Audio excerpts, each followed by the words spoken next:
Bluff City Media presents the Two Buck Sports Show with your hosts, Rusty Buckets and Uncle Buck. Now, let's get to the show.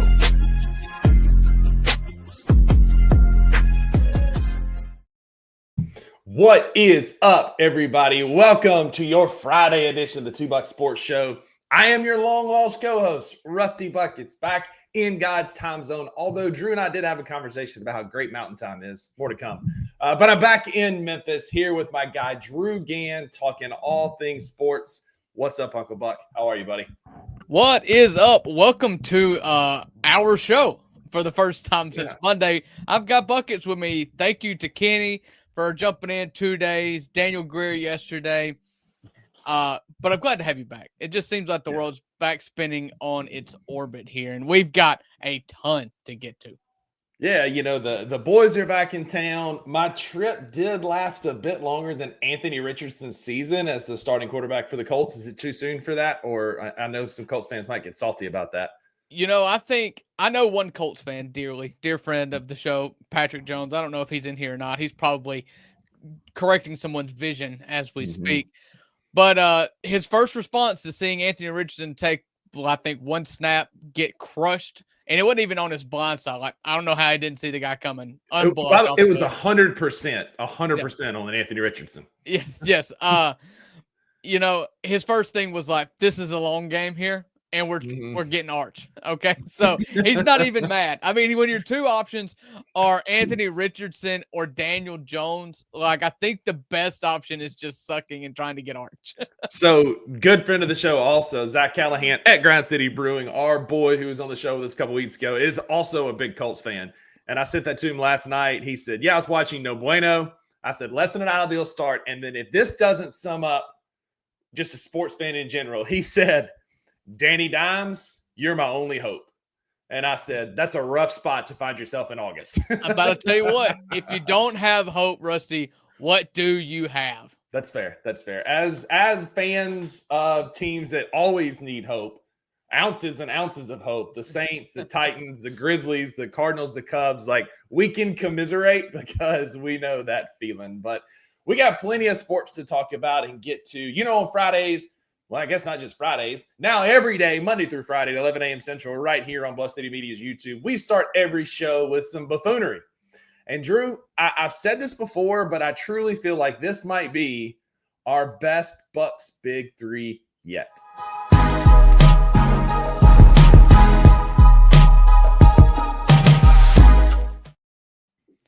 That's right, Buckets. It's Friday on the Two Buck Sports Show on Bluff City Media. I would like to take a quick moment to let everybody know you're on Bluff City Media's YouTube or X page right now, or Rusty's X page. But of course, I don't know why anybody would want to camp out there.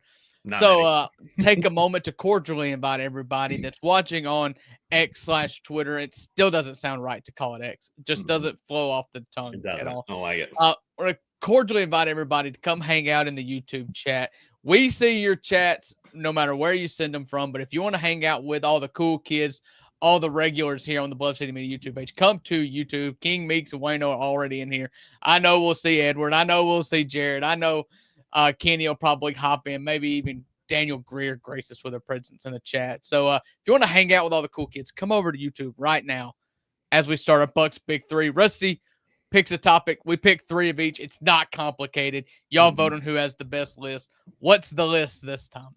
Yes, sir. Today, again, we do have a goated list. Drew, you get to go first this time. You always complain that I tend to go first when we have the best lists. And so today we've got a great list to pick three from. If you haven't tuned in on Friday, we pick our three favorite things from these lists. Drew goes first. We do a snake draft style, and I'll go second. Drew, today we're drafting appetizers.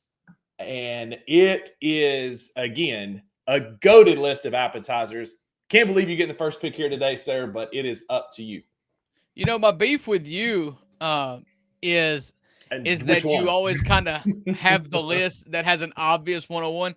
Appetizers, I don't believe there's an obvious 101 here. I think you could ask 9 different people, and about 8 of these would be chosen of the 9. I don't know about the buffalo shrimp as an appetizer. You know, not to spoil it. It's great, but it's not what I think about when I think of appetizers. The rest of them, I feel like anybody could go pick any of these. So my beef still stands. However, I'm glad to have the number 1 pick.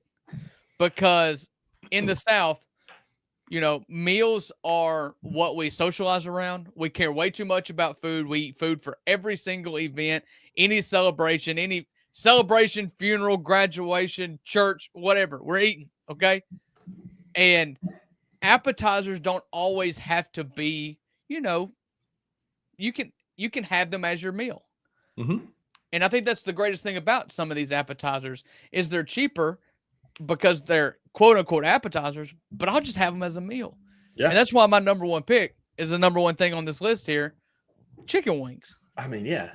Chicken wings. That is the obvious number one. I don't know how you're complaining about there being not an obvious number one. Chicken wings are the obvious best appetizers. We've had them as meals. On my birthday, we consumed 250 grandma's hands wings at one time many years ago. Shout out. I probably RIP grandma's hands. I don't know that it's there. It's still in Corinth, Mississippi. I think it's still kicking. I think it's still kicking. So. It was amazing. Chicken wings are great. I'm gonna tell you this. There's a tier, though. There's an obvious tier one when it comes to wings. No, I'm not going to go restaurant. I'm going to say bone. So I want the flats.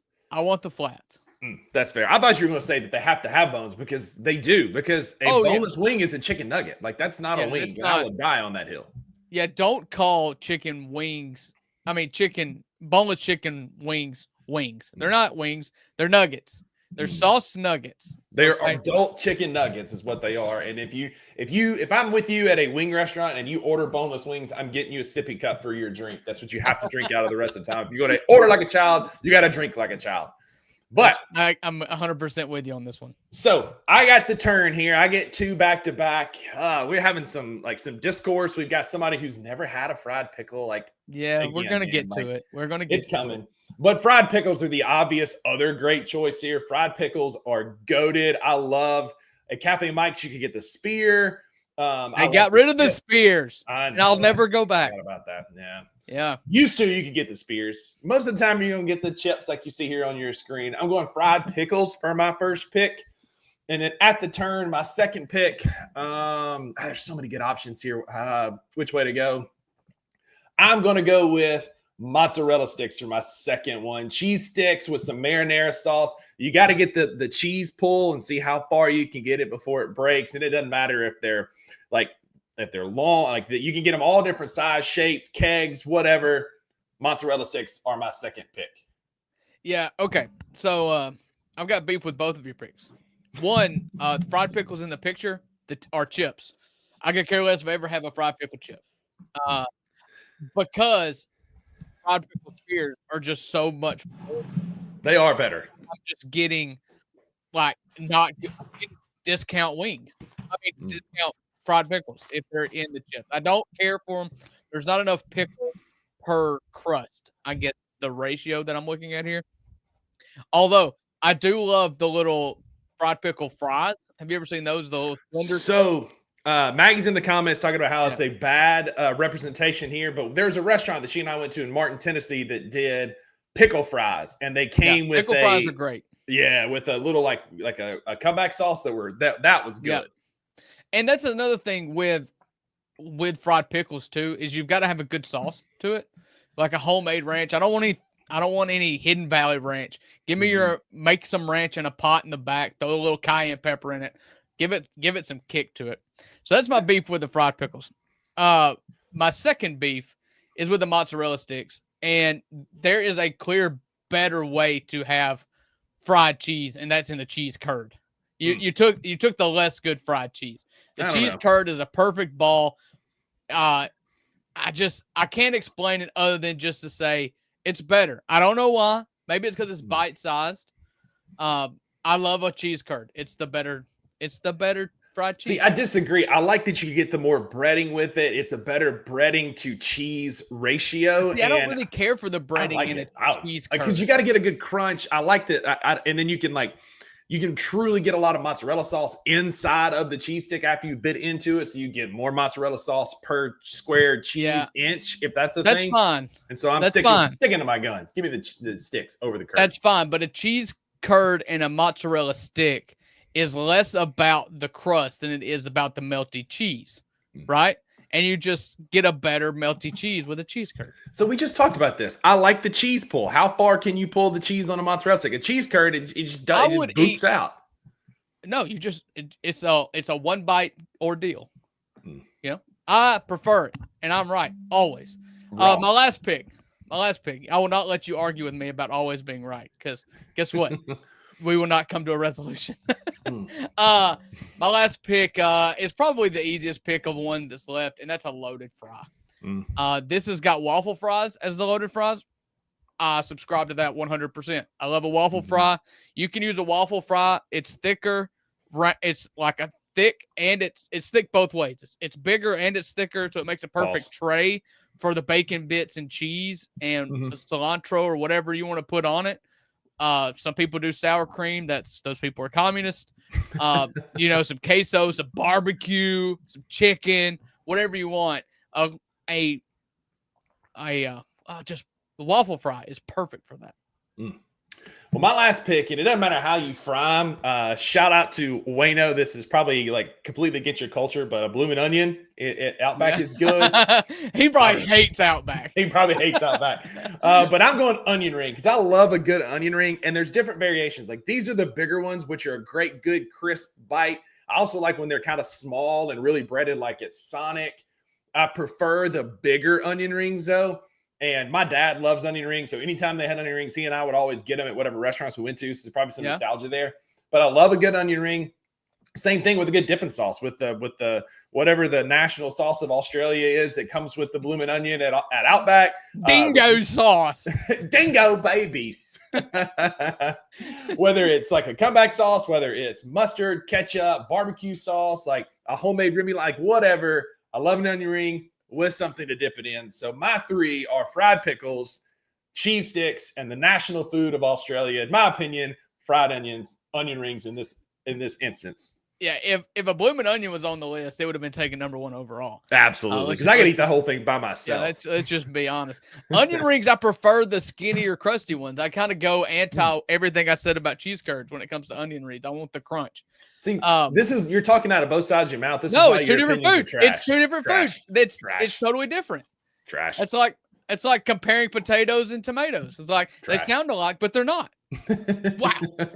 Boy, I'm a genius. My list was chicken wings, cheese curds, and loaded fries. And what this makes me want to do more than anything is go to Buffalo Wild Wings. Maggie and I were just... I love... Buffalo Wild Wings does the best at all these appetizers. It does. Maybe not the wings, but the cheese curds and the onion rings and the loaded fries. And yeah, Maggie and I were talking about lunch before we're going to get lunch after this because I hadn't really seen her in the last few days. And so we're going to have a lunch date. And we're talking about something light or healthy. And now all I want is onion rings and loaded fries and wings. Buffalo Wild Wings. So we might not be having a light, healthy lunch after all. We're going to go find all the crispy fried stuff. Well, just drink your water with it, not a beer, and you're good. That's healthy. If you drink water with it, it cancels out all the calories and stuff. Absolutely. So and if somebody else pays for it, the calories don't count. You know all my rules. Absolutely. Absolutely. But real quick, before we get into some sports talk, I do want to talk to you about Ounce of Hope. Code Bluff City gets you 15% off your first order at ounceofhope.com. Scan the QR code, take you right to their website, whether you're looking for gummies, alcohol-free seltzers, CBD treats for your dogs, whatever you're looking for, they've got you at 2 Memphis locations in the Sanderland Center and then on Cooper Street in the Cooper Young neighborhood. And don't forget, next Saturday, the 16th at 1 p.m., we've got Chokin' and Token in Mid-South, Krav Maga Jiu-Jitsu. Come hang out. Luke Hatmaker's allegedly going to be there. I hope we get to see him pull through. I'm going to be there. Kenny's going to be there. We're going to be hanging out for the afternoon, watching folks get bolder like a cheap suit. Y'all come hang out with us. And in the meantime, visit ounceofhope.com. Code Bluff City gets you 15% off.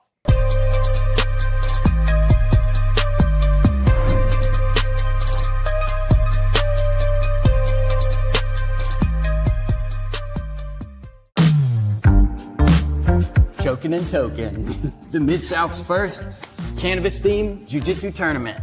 August 16th at Midtown Krav Maga and Jiu-Jitsu. At 1 p.m. 21 plus to compete or consume. Consumption not required. Ounce of Hope is licensed by the state of Tennessee. This is all 100% legal hemp products. Everything's good to go. We'll have gi divisions. No gi divisions. Madison bracket, guaranteeing 4 matches per division, plus an absolute winner. Each fighter receives an Ounce of Hope gift bag, and there's prizes for every winner. Check out the link below to sign up.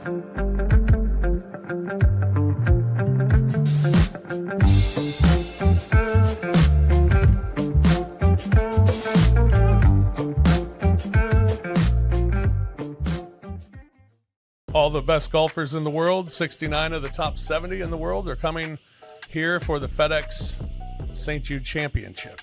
I'm disappointed in Rory. Rory's not here. Yeah, he's the one that decided not to come because he does not like children. I don't know. I don't know. You don't know about that? I don't know. That's not right. I'm not going that far, but like any other sport, or when we talk about Hates puppies too. that as professionals, we have a job to do, and you have a responsibility to the game. It doesn't bode well for the game for your top player to just Skip a playoff event. skip the first leg of it and just like, I'm good. I don't need it. I'll see y'all next week. Yeah. Tune in to the Night Court podcast with your hosts, Rob Fisher and Brevin Knight, on the Bluff City Media YouTube channel.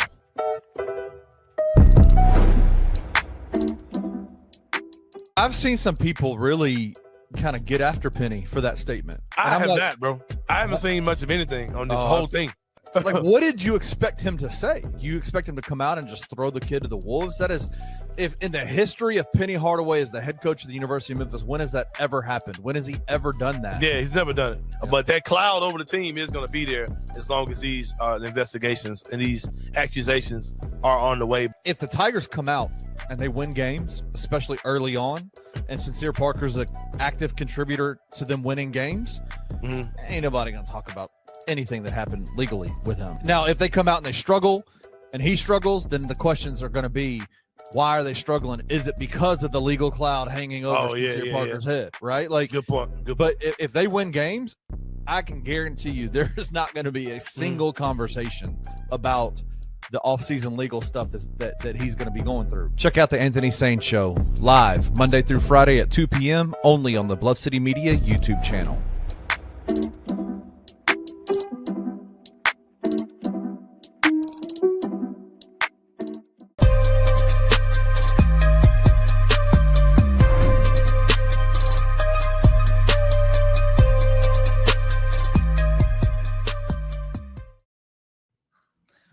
Welcome back to the $2 Sports Show here on Bluff City Media. It's the Friday edition, the first time ever that we've had 5 episodes in 1 week. Glad you could join me for just the bare minimum, Rusty.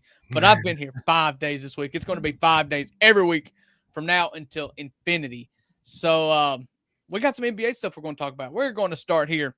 1 hour ago, Adidas Basketball tweeted out that this is the quote: first class from the A to China, the Believe That tour, August 21st through 28th, where they are going to send Anthony Edwards to China on a Believe That tour. Rusty, stop me if you've heard this before. Yeah, the first comment when you click on the tweet, the first reply tweet says, "Lil bro can't help but try and follow them Ja footsteps." I mean, it's true. Like they say, imitation is the greatest form of flattery, Drew. And that's exactly what this is. This Ant knows who owns Minnesota, and that is Ja Morant. And Ja Morant set the path. He had to go test the waters and make sure it was okay. And now here comes Ant splashing in his leftovers as he heads to China. Yeah, I've been meaning to tell you, I just booked a trip to Denver, Colorado to join a commercial real estate company. I don't know if you've heard this or not. It has nothing to do with you. But I have decided to change career paths and get into healthcare real estate. Well, I'm glad you let me know because I am going to take advantage of that wonderful associate referral program that we have. But yeah, I mean, this is exactly what it is that we got Anthony Edwards trying his best to do a Ja Morant impersonation. And follow him overseas. I mean, it's cool. We're trying to grow. We're trying to, grow the brand in the Far East. I get that. But, maybe he should have done, a Canadian tour or a European tour just so it doesn't look like he's exactly following the Ja game plan. Listen, this is all about feeling the love and growing the game and selling shoes. He must have a shoe that one of his hands about to come out or something. That's what this is all about. What's going to be really funny is when his commercial drops, instead of pigeons, it's going to be like ducks or geese or quail or something else.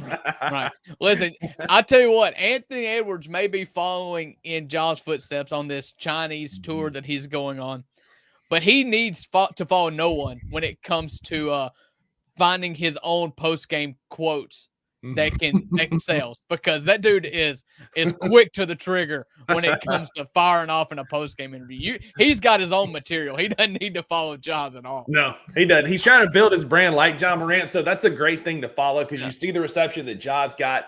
Literally, the Ja Graffiti editions that dropped on, what was that, Tuesday or Wednesday when they dropped? Yeah. Sold out in 5 minutes. Like, they were gone. And thankfully, that was not one of the ones that I was dying to get. I'm waiting for some of the other ones that'll come out. But, like, until you can sell out a shoe in 5 minutes, like, keep following. Ja's got a good shoe. That's the difference, does have a good shoe. Ja's got Nike. So Adidas just can't hold a candle to the Nikes. And Ja, regardless if he's my favorite superstar or the most viral sensation in NBA, he's got a shoe that stands alone as a good shoe. We've talked about it. It's been talked about a lot, I know, but like we can't say enough how like Nike was in their bag. Even there was a guy from Los Angeles, California in my class this week. And I'm glad you specified it was the one in California. That's the thing I do. I don't know why. Maggie makes fun of me because I always say like Martin, Tennessee. I say Corinth, Mississippi. I don't know why. I can't help it. It's just what comes out. All right. This guy from Los Angeles, the one in California, he was like, "Oh yeah, so what do you think about Ja's shoes?" And I was like, "I mean, I love them." He was like, "Yeah." He said he played college basketball back in the day. Long story long, but he said that the Ja 3s are the best of the ones that have been coming out because they're different. They went completely outside of the box, and they're amazing. So, all right, we had some other news. One former newsbreaker in the NBA turned college basketball general manager for the St. Bonaventure Bonnies, Adrian Wojnarowski, made some headlines, had an article that came out where he was talking on a podcast, and one of the things they talked about was the All-Star game and why does it suck. And we've kind of had our own theories about why it sucks. This is some of the quotes from Adrian Wojnarowski. I thought it was interesting. This is on the I'm going to say Jao Mile podcast, JAO. Is that Jao? Sounds right. No? Jao. Sounds right. Jao Mile podcast. Woj called the All-Star Game's decline one of the greatest mysteries in the league. It used to be one of the most awaited events of every NBA season, but now it's deteriorated to perhaps a point of no return. Adrian Wojnarowski says, the last All-Star game I can remember seeing was right before COVID hit in Chicago. It had an Elam ending, and it was Kawhi Leonard. I remember Kyle Lowry taking charges in the fourth quarter. It went down to the wire, and guys were defending and playing hard in the fourth quarter. That was, 2020? I don't know how you fix it, but it's unwatchable, says Adrian Wojnarowski. The All-Star game fetched over 7 million views and decreased to 4.9 million in 2023. And they went to the East versus West in 24 and got up to 5.4 million. But this was his quote about according to Woj. It's not a quote, but this is what he said. He said in the 80s and 90s, you didn't have a lot of – you couldn't watch every single basketball game. So you were saturated if you wanted to watch basketball to the L.A. teams and the New York teams and the Chicago. That's what you saw. Boston, Chicago, Knicks. That's what you saw. And so now he kind of blames the drop in All-Star game to a saturation of NBA content. You can now watch any game you want to. So used to, if you want to watch guys like Dominique Wilkins and Clyde Drexler that played in small market teams, you had to watch the All-Star game.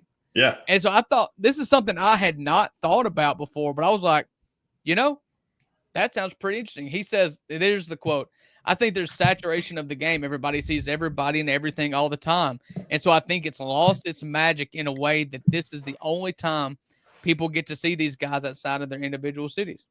Yeah.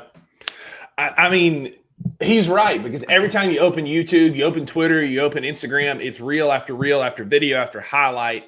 And I think part of that maybe has kind of driven some of this, but the long and short of it, the players don't care about the All-Star game anymore. And a quick way to fix that is for Nike to pull rank and say, look, Ja, we gave you these beautiful shoes. They're amazing. Now go dunk in them in the All-Star game. Adidas, say the same thing to Ant. Bring some attention back. Put a cash prize on it. Whatever you got to do to make it relevant again. But the NBA All-Star game is absolutely unwatchable, and it's kind of filtered out into the extracurriculars that happen at All-Star weekend, from the three-point contest, the skills contest, the dunk contest. You just don't get good players. People don't care about it, and so it's laughable. But that, I mean, I hadn't thought about that either. Like, had this been 20 years ago, the only time we probably would have got to see a, Ja Morant in other parts of the country or an Ant down here would have been at the All-Star game. And now it is such a mockery of what it used to be. Again, Major League Baseball is the only one that has an All-Star framework that kind of works still, even though they're trying to screw it up too. But I do miss the days of when I was a kid, Drew, when you had the greatest players putting on the best shows. And the game, yeah, it was fine, but at least the extracurriculars were great back then. Right. The Vince Carter, the Blake Griffin, dunk contest back in the day. Now we don't even get that. Yeah, I do kind of buy what Adrian Wojnarowski says, although I don't think that it's like a legit fix, or it doesn't provide a fix. I buy that you don't necessarily want. Nobody's tuning in to see Cade Cunningham play at the All-Star game, because I can see Cade Cunningham whenever, outside of Denver. I mean, Detroit. So I get that. However, if you want to fix the All-Star game, you've got to get buy-in for the players. That's it. Yeah, that's what it comes down to. I don't know if it's cash. I don't know if it's cards. I don't know if it's, the hottest IG models go home with the winners. I don't know what it is. That gets Zion and Ant in a heartbeat. You gotta be. Can you imagine? Zion Williamson has not played a game all year, but you promise him the hottest IG models, and he comes out and wins the dunk contest and scores 50 in the All-Star game. And Ant's going to hit 150 threes in the three-point contest. Ant's going to have 18 kids 9 months from the All-Star game. And they're going U.S. versus World again this year, and so you kind of hope that brings back some of that Olympic magic and some competitive, but I don't really buy that to be a solution either. You've just, whatever you got to do, you got to get buy-in from the players. That's it, man. And until that happens, we're going to continue to get a subpar All-Star game. Yeah, I mean, I'll just listen. We do a podcast where we talk about the NBA 5 days a week. I'd be happy to mail it in over a weekend as well. If you don't want to care, I don't feel like I care either. I'll tell my wife we'll watch, I don't know, The Bachelor or whatever she wants to watch instead. I'll cede the floor to her. If y'all don't care, then I'll take a page out of your book. So there you go. About that time of the year is when she's going to be like, "Are we really watching basketball again tonight?" I'll be like, "Yes, yes, we are. Yes, we are." Some more NBA news. It seems that Jonathan Kuminga and the Warriors are just going to continue to play hardball. Yeah. Neither team wants to give. Jonathan Kuminga wants a new contract. He's not showing up. And the Golden State Warriors are sticking to their offer. They're not going to offer him an extension. And so that breeds just a whole lot of trade talk. And if the NBA does one thing good, it is produce trade talk. So this is what I saw reported. A deal with the Chicago Bulls that would return to Golden State Warriors Joshua Giddey, the Australian wonder, the long hair. He's got a mane that can only be grown on the wild frontier that is Australia. So down under. Josh Giddey career year last year, and I think 18 points, shot 38% from three, which was his big detractors that we were wondering if he can't shoot. Josh Giddey may be like an amazing NBA player.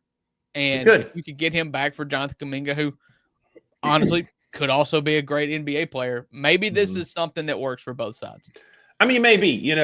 Has he beat the allegations yet? Not sure. But maybe a fresh start in Golden State is what he needs to continue to be shooting. And, Drew, I think it does move the needle a bit for Golden State. So see here from FanDuel Sportsbook, currently they sit at an over-under of 43.5 wins. They're very likely to make the playoffs at a minus 280. And then a plus 1,600 for the Western Conference is not bad money, especially on Monday. You kind of talked about Golden State being a team that you would put some money on, given Steph Curry health, given Jimmy Butler health, and plus 1,600 odds. That's very enticing. I think that Jonathan Giddey, Josh Giddey will fit more than what Jonathan Kuminga does with Golden State with his outside perimeter defense, which is not bad. He's a perimeter shooter. He can be that true 3-and-D kind of guy. He's a better shooter than Jonathan Kuminga. And I think that Kuminga is a guy that's going to command some kind of trade fodder. And it feels like Josh Giddey is going to be a guy that could be a good fit and a good kind of even swap there. Like Wayno said, I don't know what it does for Chicago. I mean, Kuminga is kind of an enigma. Is this just bad blood with him in the Warriors organization? We've all seen the tape. He can be a very effective, good scorer. Like, he could be a bucket. There's defensive concerns. Is that going to be fixed by going to Chicago? I don't think so, because Chicago now currently is where careers go to die. But Giddey on Golden State makes sense, and I would imagine it would move some of these FanDuel numbers, Drew, if Giddey ends up in this trade. All right. Who would you rather have between the two? I think I would go Giddey, I think. I would too. I think Giddey does more to impact winning, like Wayno said, offensively and defensively. There's red flags on both, but the red flags on Kuminga are on the court and Giddey is off the court. That's it. Keep Giddey buttoned up and out of school. Pause. And you're fine. But I think on the court, I think Giddey impacts winning more than Jonathan Kuminga does because he's more consistent. At least he was last year. I say that we have an opportunity to kind of see if it turns into a sustainable NBA career. But can Josh Giddey continue to shoot the ball at a high level like he did last year while also defending? And I think that would make – but like him and Pods, I feel like him and Pods kind of play the same position, kind of do the same thing. So I don't know if that would be redundant on Golden State. My theory on Kuminga is – or my fear with Kuminga is that he's like Jordan Poole, where he's just going to be one of those players that's really good on a bad team but can't fit in on a good team. Wants a lot of money, but also wants to get his shots and doesn't want to play well with others. That may be a misrepresentation of Kuminga, but you can't figure out how to play with arguably he's on my Mount Rushmore. You can't fit in with Steph Curry and Klay Thompson and Draymond Green, then I don't really care for you. Like you've got to be able to do the little work, do the fit in where you can get in to have a spot on a team. Like he didn't pay his dues before he wants to be the all-star alpha on a team. Like be the guy. I think he's perfect for Chicago, the rebuilding. And honestly, they don't like draft picks in trades anyways. And so just the Kuminga for Giddey swap is right up Chicago's alley. Well, they'd probably give away a couple draft picks to get Kuminga, just the way Chicago runs their organization. They'll have literally no picks. I mean, I agree with that. Like, if Kuminga can't figure it out with those guys, he's surely not going to go figure it out with Kobe White and these guys in Chicago that just like, it feels very much like a Cam Thomas situation, right? Like if you could buy Jonathan Kuminga for what he's worth and sell him for what he thinks he's worth, you're coming out in the black every time, just like Cam Thomas. They think that they're going to be the guy, right. And it's like, cool, I'll sell you for that. That's fine, knowing that return on investment is not going to be great. I would buy the hedge fund of both of those guys, just kind of hedging on their downfall. Yeah, that's what I'd buy. So that's our NBA talk for today. It is August, so NBA talk is pretty dry, but we are inching closer to the start of fall camp, and so we will be increasing. I don't know, by the time NBA picks up and we're right in the throes of college football season, I may be having to take like a 2.5 hour lunch. That's it. We may have some breaks because our greatest love of all is what we're going to spend our third segment on, Rusty, college football.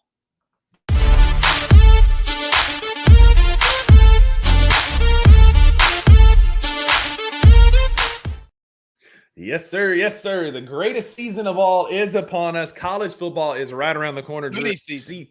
Say again? Hoodie season. Hoodie season. Campfire hoodie season is the greatest season of all, which happens to coincide with college football. Drew, ESPN is starting to churn out some articles. They're starting to talk more and more about college football, which to two football junkies like us is a great thing. And they dropped an article yesterday that I shared with you about the top 40 most important players in this upcoming college football season. And Drew, we've got a lot of guys on this list that you expect to be on here, and then a few that I wanted to talk about. So, Drew, here are the top on FanDuel. They have the odds for the top 10 most important players that were released yesterday. And so we'll kind of talk through this. There's a couple of those I want to get your opinion on down the list. But obviously, the number one most important player in all of college football is Arch Manning. Arch Manning on the number 2, number 1 ranked Texas Longhorns, depending on where you look, has the reins now. Quinn Ewers has moved on to greener pastures after what it felt like was a 13-year college football career. I don't know where he's at is greener than the starting quarterback at University of Texas. That's what I'm saying. It just, it's a colloquial saying, right? He's moved on to other pastures, I'll say. But Arch Manning going down, he's the number 1 piece on this team, and he's going to get tested early, right? We saw flashes last year where he can run the ball effectively. He makes really good decisions with the football. He's a lot more athletic than I gave him credit for. You can definitely tell he's from the most athletic of the 3 Manning brothers, right? Of the previous, exactly. And so, Drew, he's the number 1 most important player in college football next year. I tend to agree with that based on the team that he's on. Texas is sitting at minus 310 to make the college football playoffs. These are the odds to make the playoffs, not win the playoffs, not win a title, just to make the playoffs. So you'd have to bet $310 to get your money back if you're going to bet on Texas and Arch Manning. Yeah, if I were to make my own list, and I'll keep this short, if I were to make my own list, it would be Arch Manning, number 1. He is on the best team, and he plays the most important position. So, yeah, it's Arch Manning. I think there's going to be everybody tuning in to Texas this year, including and especially the Indianapolis Colts and the New Orleans Saints and the Cleveland Browns and all these teams that are going to be in the dumpster of the NFL this year. Exactly. Clocking in at number 2 was Gunnar Stockton, who we saw briefly in the playoff game last year against Notre Dame at Georgia, who's minus 265. Gunnar Stockton, he looked fine as much as he could against Notre Dame, but it was a very limited vanilla playbook for him in his first ever start being in the college football playoffs because of a Carson Wentz injury, who happens to be the number 10 most important player in college football way down there on Miami, who's plus 198 to make the playoffs. But Drew, Georgia's quarterback feels like it needs to be an important position. Same with Alabama and Ty Simpson at number 3, CJ Carr, number 4 at Notre Dame. These are your most important top 10 players. I'll round it out with Julian Sayin at Ohio State, Drew Aller at Penn State, obviously Cade Klubnik at Clemson, and Garrett Nussmeier at LSU. Yeah, so if you look at Georgia and Alabama, I feel like you look at Ty Simpson and Gunnar Stockton the same way. If they can just not be terrible, those teams are going to be really good. They play the most important position for every other team. It may not be the most important in Alabama and Georgia. You've just got to be really good. Gunnar Stockton is the most recent accountant that is playing quarterback for Georgia. And you know that he's a Georgia quarterback because he has 2 last names. That's it. Gunnar Stockton. I don't know anything about him. He was an absolute bulldog against Notre Dame. I kind of liked what he was, the cut of his jib, as they say here in the Deep South. The dude seemed like a literal bulldog. He was a warrior out there, and good for him. I mean, you don't really have a choice when you're coming in as a backup quarterback in the college football playoff. But listen, don't suck. If you are Gunnar Stockton or Ty Simpson, don't suck. Yeah. The real pressure from the quarterback comes down the list when you're talking about Nussmeier, Cade Klubnik, Drew Aller. Those are the quarterbacks that is going to have more heavily. The offense is going to be more featured heavily on them. They're going to be the game breakers. They truly have to hit their ceiling. Whereas guys like Ty Simpson and Gunnar Stockton, don't screw this up, man. I mean, that's it. And they've been in the system. Then you got Oregon sitting there in the dead middle where they've got Dante Moore, a UCLA transfer, guys that are replacing. So you've got new quarterbacks at Texas, Georgia, Alabama, Notre Dame, Oregon, Miami, and Ohio State, right? The rest of them are all coming back as season starters, and they're the ones just don't screw it up. There's a lot of momentum behind Penn State, and Drew Aller is returning. I believe this is his 3rd year in the system. I feel like it's been his 6th. I feel that. But I think that he's in a great position, just like Klubnik, just like Ty Simpson, and just like Gunnar Stockton. If you just don't screw it up, let your defense play like it can, because those 4 teams are going to have really good defenses next year. Just don't screw it up. Hand the ball off really well, and then make a quick read and dump the pass off, and you'll be fine. Yeah, do really well on 3rd downs. Keep your interceptions down. That's what's going to be asked of Gunnar Stockton and Ty Simpson. Yeah, don't try and play hero ball. That's all you got to do is don't try and play hero ball. The next ones are the obvious names that you would see as well: Lenora Sellers, DJ Lagway, John Mateer at Oklahoma, Marcel Reed, and then Marcel Reed at A&M, Austin Simmons from Ole Miss, clocking it at 15. Drew, I know that's your boy. You got some pretty high hopes for him next year. Yeah, I do. I think that class of quarterback fits well together. I think that's the obvious second tier, unproven, but they have all of them. I feel like have real star potential that can lead them to a college football playoff berth. But also, you just haven't seen enough to put them up there with, maybe the teams around them aren't enough that you just trust that they're going to be in the playoff. You're not ready to write them in Sharpie. I'm a firm believer in Austin Simmons. And just like I've said countless times before in regards to Cedric Coward, he's just the kind of person I want to bank on. The talent's there, but he's the kind of person that I believe in to reach his ceiling. He's a college graduate in a year and a half at Ole Miss at 19 years old. Already graduated. He's got a lightning arm. And if he's half as good as what the staff and the journalists that go to practice say Austin Simmons is, this team is a floor of their preseason rank of 15. Yeah. And so my next four that I want to talk about are represented on this list. Two of them are, two of them aren't. Two of them can play spoiler. We get our first defenders at 17 and 18 on this list. 17 is a name a lot of y'all probably hadn't heard a lot about unless you're like a deep college football junkie like Uncle Buck and myself. And it's one Danny Dennis Sutton. He's a defensive end from Penn State. He was already a bit of a star last year, Drew, when he had 15 tackles for loss, 8.5 sacks, and 13 run stops.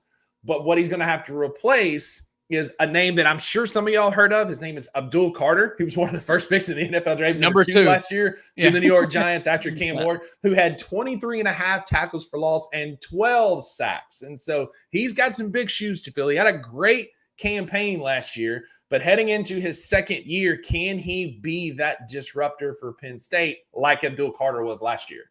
Listen, if you tell me that a defensive end from Penn State is really good, I believe it. Look at Micah Parsons, like you said, Abdul Carter, and now he's the next guy. Like, okay, arguably the second or third most important position on a football team is left tackle or edge rusher. Behind quarterback, I'll hear arguments either way, but edge rusher, there's a reason why they are oftentimes the most high-paid player in the NFL. And then clocking it at 18, speaking of most important players, the one I'd probably put fourth behind those three is middle linebacker. And it's Harold Perkins Jr. and LSU. I love watching him play, and I hate that he's been hurt. He's been hurt more often than not the last couple of years. But all reports out of LSU's fall campus, he's finally healthy, and a healthy Harold Perkins is a scary Harold Perkins because, like, if you don't follow college football and you want to see what a true prototypical new age inside linebacker looks like, watch LSU play this fall. Harold Perkins is a true 3-down linebacker, plays sideline to sideline. He's just as good in space as he is defending the run and rushing the quarterback. Drew, if he has any kind of semblance of his freshman campaign again, Harold Perkins is going to lead LSU, who's plus 110 on FanDuel Sportsbook, to the college football playoffs. I'm going to tell you this. If Harold Perkins is healthy and himself, LSU will have the best linebacking core in the country, and there's not going to be a close second. Like the next one, they should probably just call him third. That's the guy because Whit Weeks is amazing. So Harold Perkins is amazing. Whit Weeks is just like a vacuum cleaner back there. He's what you dream, like a white linebacker in college football. That's what Whit Weeks is. He is going to have 13 tackles a game. He's just everywhere. He's like a Jack Sawyer light that just graduated from Ohio State. Yes, he's not quite as big, but he's so fast. It just feels like every time there's a play, Whit Weeks is right there. And he stepped up in the absence of Harold Perkins last year, with Perkins being out for a couple of injuries, and played his tail off. Excuse me. I think you're absolutely right. I think that linebacker core is going to be great. The last two names I have from you off this list that can play spoiler alert, Drew, one in the SEC and one in the ACC. We'll start with the SEC, clocking at number 22. Everybody's favorite non-powerhouse quarterback, Diego Pavia from Vanderbilt, is the 22nd most important player next year, Drew. They played spoiler last year for teams like Auburn and Alabama, and they got a lot of wins that they weren't supposed to last year. Missouri. They get shots this year at Alabama, Texas, LSU, Tennessee, and South Carolina. The only one of those games is at home. Do we see Diego Pavia being the spoiler again next year? I apologize. Vanderbilt lost to Missouri on a field goal last year, not one. Oh, that's I right. got The that tail end. backwards. That's right. But it was scary. It was scary. So you'll have to remind me. Vanderbilt's win total is what, 4.5? Yeah. One game up from Mississippi State, I think. Yeah. I don't typically buy it, although I will say I watched Any Given Saturday. Have you watched it yet? Netflix. Oh, no, not yet. No, it's on my last list. season's college football in Yeah. the SEC. The two players that two of the three that I probably say they featured on the most was teams, that is, not players, was Vanderbilt and South Carolina. And then also a lot of LSU. That's where Whit Weeks is fresh in my mind because he was featured heavily. He was amazing. I buy Whit Weeks.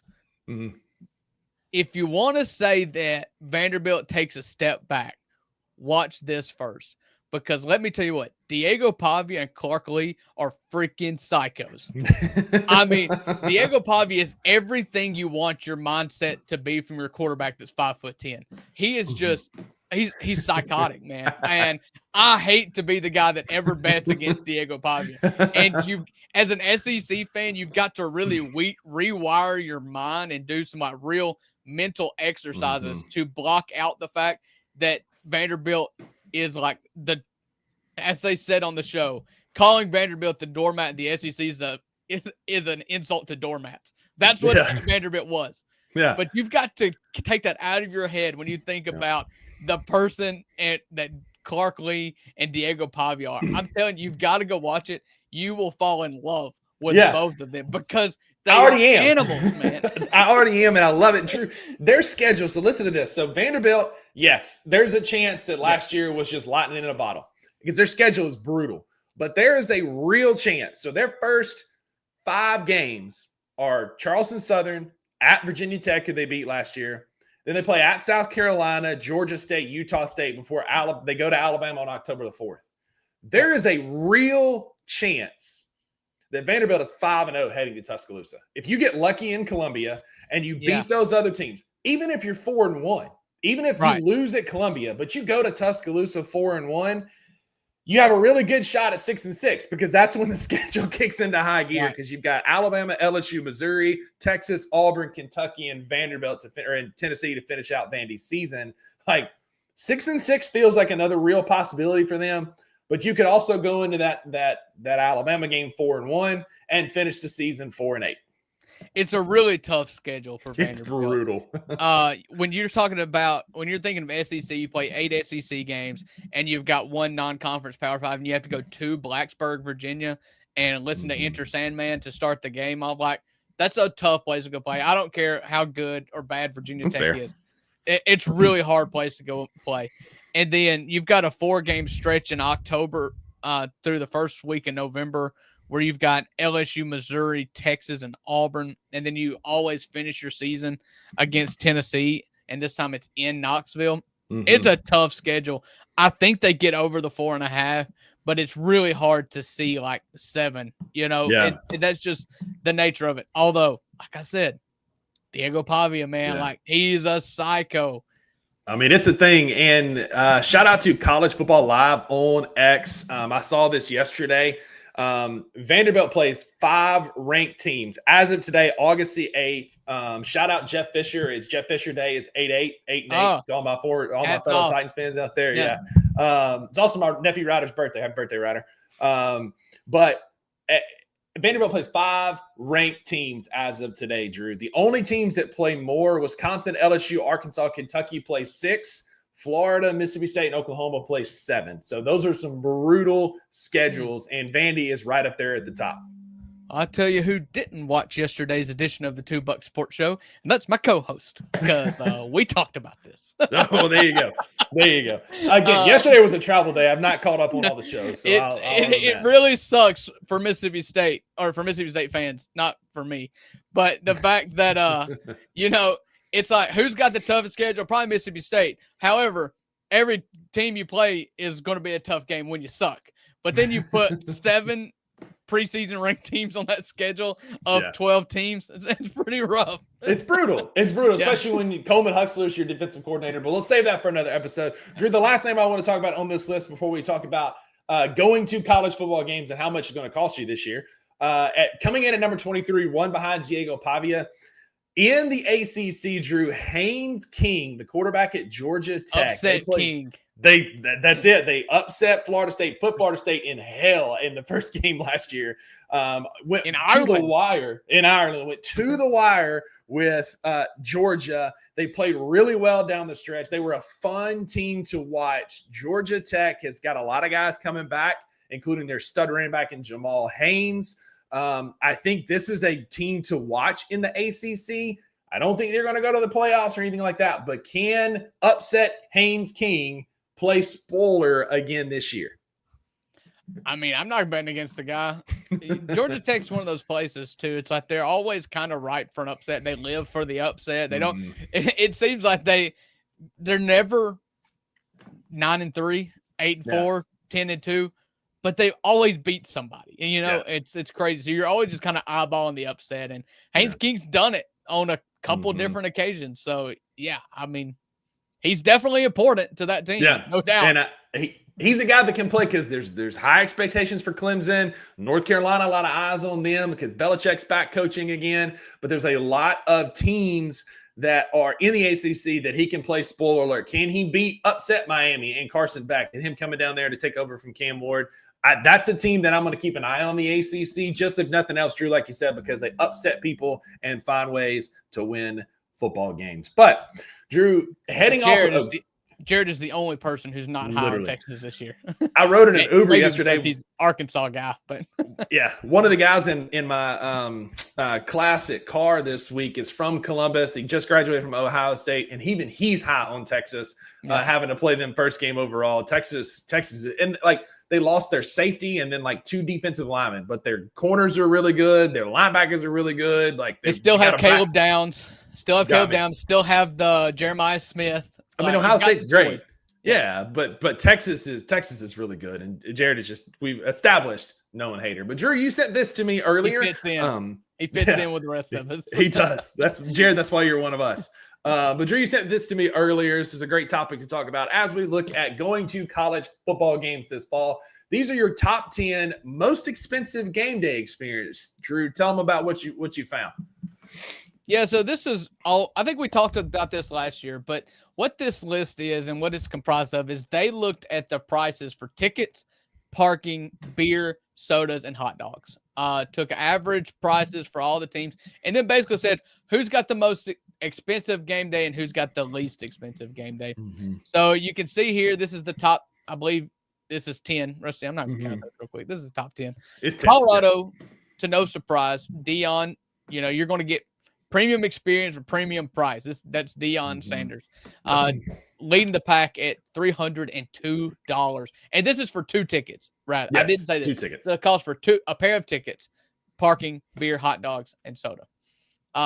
Colorado leading the way over Alabama and Texas. Again, no surprise there. Notre Dame, no surprise.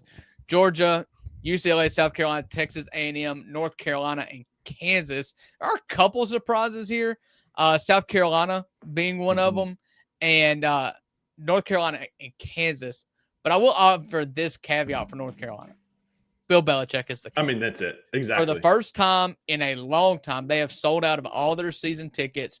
And probably the most important thing to remember when you're talking about game day prices, it used to be that it was, I still believe this. I think you should make this affordable for the everyday fan. These are locals typically that come in, spend a lot of money to get tickets, give them a discount on a hot dog and a drink. I think that's a fan service that most of these places can afford.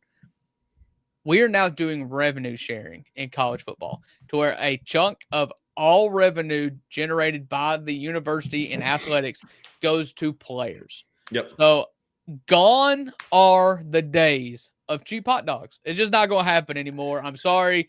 If you want to have a good football team, you're going to have to pay the NIL fund. You're going to have to donate to your local collective. You're going to pay, again, a chunk of your tickets is going to include a donation to the university. And you're also going to have to pay an increased price for drinks, beer, and hot dogs and parking and tickets. So I'm glad you accept it. I'm glad you brought that up. So the website that we found, they looked at 100 schools, and these are the top 10 most expensive game day experiences, right? So for the first time in the 3 years that they've been tracking this, ticket prices actually went down. They went down by $3 from last year to this year on average, a change of minus 2.7%. Went from $116.89 last year to $113.63 this year. But that's where it stops. 2 beers are up 4% from $19 to $21. 2 sodas are up 6.5%. 2 hot dogs, 7.5%. Parking is up 18%, $29 to park. The total average cost in 2024 was $179.87. Now it's $184.67 for 2 people to go watch a college football game. Everything is up but tickets, but it's exactly what you're talking about. They're going to nickel and dime to make money back where they can to pay the players and to keep the athletic funds growing. And you know what's crazy too is this just puts so much an onus on being successful because look, Alabama, Texas, Notre Dame, Georgia, not you, UCLA. You're just in Los Angeles. It's expensive. Yeah, that's it. South Carolina, Texas A&M. You guys are okay with paying that price because your team is good. Okay. Ole Miss, their price, $193. You know what? For 2 tickets on a good day, I would go pay that to take my son to go watch Ole Miss. The team's going to be good. Rusty, this is where it's going to hurt a team like Mississippi State. And I'm not making this I get it. A dig on Mississippi State in particular, but I did look up their price because they're your favorite team. We're in Mississippi. I'm in Mississippi. Their tickets are $180. How many people are going to use their discretionary income to spend almost $200 in tickets, hot dogs, beer, soda, and parking to go watch Mississippi State when you can watch it at home? Okay. You're not wrong, especially when you're running out of product that's not great, especially on the defensive side of the ball. Wow. Right. Brain fart there. Especially on the defensive side of the ball. But it's going to get worse if you start the season off on a bad foot. Nobody's going to pay $180 to go see a game. But my point being, this becomes a self-fulfilling prophecy when you're talking about revenue sharing because Mississippi State has to have people go to these games and pay a premium, or else you can't pay players and then you can't get players, and you just continue this cycle of it becomes harder to get out of the mud if you are a bad team, because especially in the SEC, you still have to ask folks to pay premium because now a chunk of that is going to players. And if you can't pay players, So we'll talk about them coming up. The State did do well in the transfer portal. We did get some money coming in, but you're exactly right, Drew. Just some of the ones that kind of jump out to me. The most expensive total cost being Colorado at $302. The least expensive, Western Kentucky. It's $84 for the same experience. Most expensive, single ticket is the Colorado Buffaloes, $228. Least expensive tickets being Marshall, South Florida, Western Kentucky at $42. Hold on a second. What's the cheap? If you're paying $228 for a ticket at Colorado, is parking and hot dogs free? Like, good, you better. They you better may be able to get a cheap hot dog at Colorado if you're paying $228 for a ticket. It's $302 for the whole experience. So for those foodies like me and Uncle Buck, you just got to look at us. The most expensive beer is Stanford at $40. $40. The cheapest is at Tulane at $6. The most expensive soda is at Rutgers. It's $26 for a soda. Coastal elites. You're seeing this, right? Well, I'm glad you said that because the least expensive soda, you can get a free soda with your ticket at Coastal Carolina. Shots up. Conway, South Carolina. $0 with your ticket. Most expensive hot dog. This is one that blows me away, Drew. You can go down to right now. I could go to Kroger here in East Memphis and get a pack of hot dogs for what, $5-6, something like that for a pack. That's an expensive pack of hot dogs. That's premium beef, all beef Franks. So we'll say $5 for the all beef ballpark hot dog. If you go to Florida State and go to a game at Doak Campbell, it's going to cost you $30. $30 for 2 hot dogs. For hot dogs. I tell you what, you are not able to calculate the increase in smuggled goods into a football game. I mean, you're talking about. You remember when your mama used to take you to the movie theater and she'd fill up her purse with all the Dollar General candy because she wasn't paying $10 for popcorn? That's what's happening in town. I'm going to walk in like Ralphie of the Christmas Story, just full of hot dogs and solution beer as I walk in. John Candy in Planes, Trains, and Automobiles, where he opens up his jacket and he's got all kinds of shower curtain rings. That's it. That's how he's going to be. People are going to be selling candy inside Doak Campbell Stadium. That's it. The last couple, the least expensive hot dog, Coastal Carolina. You get a soda and a hot dog with a ticket, but they make up for it because Coastal Carolina has the most expensive parking pass at $52 to park, and then you can park for free in New Mexico State, Old That is Dominion, a Wyoming. steal. Yeah. If I can pay $50 to park and don't have to pay for hot dogs and drinks, I think you're coming off to the good. I think you're going to pay $10 for a hot dog on average. Yeah, I think you're right. But that's going to do it for your Friday edition of the $2 Sports Show. Make sure you tune in. The FedEx St. Jude Championship is going on right now. Drew, do you have the leaderboard pulled up? I know I just thought about that. I will get it for you right now. So last I saw, Daniel Greer, and I made fun of him on X last night. He picked Victor Hovland. Victor Hovland proceeded to be tied for next to last after one round.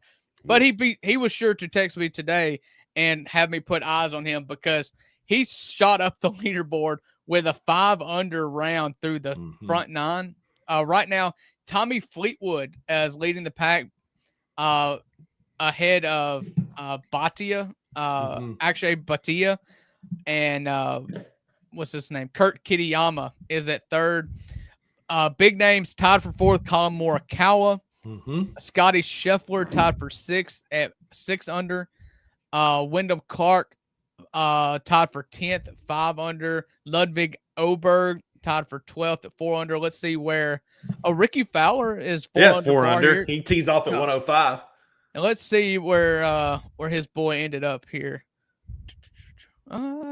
Okay. Oh, Victor Hovland. He finished 46. At 4 under. Tied for 46. He was 5 under at the front nine, so he did the back 9-1 over. Jordan Spieth. Oh, he's on hole 16, so he can get back under par. So he's almost done. So bottom of the barrel here is Minwoo Lee, some dude named Goddard. Shane Lowry's 3 under. Daniel Berger, former winner of the FedEx St. Jude Classic. He is 3 over towards the bottom of the list here, tied for 60th at 3 over. So, and Roy McIlroy, as you heard on the show, does not love the children and did not show up. Did not show up. But we do love children around here, as Uncle Buck has a whole gag of love and more to come. But that's going to do it for your Friday edition of the $2 Sports Show. I am your co-host, Rusty Buckets. We are live Monday through Friday at 11 a.m. Central. Get you through your lunch break. Get your weekend started right. Everybody in the comments, thanks for being here, hanging out with us today. It was a great time hanging with y'all. Go be a friend to somebody who needs a friend. And Drew, there are no refunds for what you heard today. That's right, because with the $2, you always get what you pay for. We'll see you guys on Monday. Have a good weekend. Thank you for tuning into this episode of the $2 Sports Show. If you enjoyed this episode, subscribe to Bluff City Media's YouTube page, like this video, and leave a comment. We will see you back here in a few days.